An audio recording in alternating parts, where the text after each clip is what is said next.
இந்த சீக்ரெட் தெரிஞ்சா நீ அடிக்கடி செய்வீங்க. வீட்ல இருக்கக்கூடிய 1 கப் அவல் வச்சு இந்த மாதிரி கரகர மொறுமொறுன்னு செஞ்சு கொடுங்க. அதுக்கு ஒரு மிக்ஸிங் பவுல்ல 1 கப் அவல் சேர்த்து நல்லா 2 முறை அலசிட்டு, தண்ணிய வடிய விட்டு எடுத்துட்டு வந்த பிறகு 2 டேபிள் ஸ்பூன் தண்ணிய ஊத்தி அப்படியே மூடி வச்சுடுங்க. ஊறி சாஃப்ட் ஆகட்டும். இப்போ ஃப்ரை பேன்ல 1 கப் அளவுக்கு கடலை மாவை நல்லா வாசம் வர அளவுக்கு வறுத்து ஆற விட்டுடுங்க.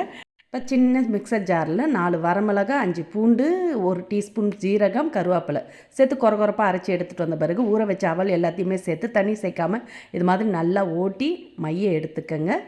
இப்போ அரைச்சி எடுத்ததை மிக்சிங் பவுலில் மாற்றிட்டு இதோட வறுத்து ஆற வச்ச கடலை மாவையும் சேர்த்துடுங்க. சேர்த்துட்டு அரை டீஸ்பூன் ஓமம், அரை டீஸ்பூன் எள்ளு, கூடவே அரை டீஸ்பூன் உப்பு சேர்த்து ஃபஸ்ட்டு நல்லா கலந்து விட்ட பிறகு தண்ணி தேவைப்பட்டுனா 1 டேபிள் ஸ்பூன் அளவுக்கு மட்டும் தண்ணி சேர்த்து இது மாதிரி சப்பாத்தி மாவு பார்த்துக்கு சாஃப்டாக பிசைஞ்சு எடுத்து மாவை 2ஆக பிரித்து இது மாதிரி தேய்க்க மணியில் கொஞ்சமாக எண்ணெய் தடவிட்டு உருண்டையை வச்சு மெலிசாக தேய்ச்சிக்கோங்க. எந்த அளவுக்கு மெலிசாக வருமோ அந்த அளவுக்கு நல்லா மெலிசாக தேய்ச்சிக்கோங்க.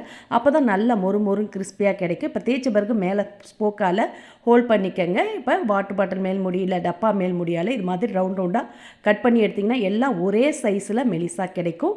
இப்போ கட் பண்ணிவிட்டு எக்ஸ்ட்ரா இருக்கிறத உருண்டையாக உருட்டி திரும்ப தேய்ச்சி கட் பண்ணிக்கோங்க. இப்போ கட் பண்ண பீசஸ் எல்லாத்தையுமே எண்ணெயில் போட்டு பொரிச்சு எடுத்துக்கோங்க. எந்த அளவுக்குள்ளே சேர்க்க முடியுமோ அந்த அளவுக்குள்ளே சேர்த்துக்கங்க. மொத்தமாக ஒரே பேட்சாக சேர்த்துறாமல் ஒரு 2-3 பேட்சாக போட்டு பொரிச்சு எடுத்திங்கன்னா சட்டுனே வெந்து சீக்கிரமாக மொறுமொறுப்பாக கிடைக்குங்க. இப்போ எல்லாம் ஒரே ஈவனாக வெந்து சலசலப்புலாம் அடங்கினதும் எண்ணெயிலேருந்து வடியை விட்டு எடுத்து வச்சிங்கன்னா ஒரு வாரத்துக்கு ஸ்நாக்ஸ் பிரச்சனை இல்லை.